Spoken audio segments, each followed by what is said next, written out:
Claude, un héros controversé. La récente polémique autour des prétendues tricheries dans l'émission de télé-réalité Koh-Lanta est un sujet brûlant ces derniers temps. De nombreux fans et anciens concurrents se sont prononcés sur le sujet, relançant les débats sur la véracité des rumeurs qui circulent depuis des années. Claude Dartois, considéré comme l'un des participants les plus emblématiques de l'émission, n'a pas été épargné par ces accusations concernant l'intégrité du jeu. L'ancienne candidate Anne-Camille Clearmans, dite Tata Yo-Yo, a choisi de sortir de son silence et de donner sur ce dossier quelques éclairages qui pourraient en faire la différence. Table des matières. Anne-Camille Clearmans brise son silence. Le spectacle est infidèle à la réalité. Les dangers de telles accusations, une clarification nécessaire pour l'image de Koh-Lanta. Anne-Camille Clearmans brise son silence. Dans une interview, Anne-Camille Clearmans n'a pas hésité à se joindre dès ses premiers mots au débat sur Claude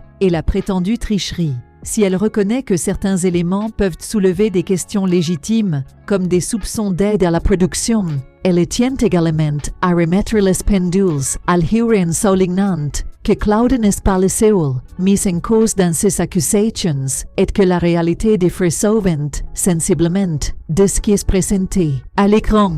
Elle expliquait également qu'il faut prendre du recul et aborder les rumeurs sur Koh-Lanta avec un esprit critique en tant que téléspectateur. En tant que candidate, très peu de cas de tricherie m'ont été signalés, raconte-t-elle. Il ne faut pas oublier qu'il s'agit d'un spectacle de divertissement, conçu pour créer une narration captivante et palpitante, impliquant parfois plus ou moins de mise en scène.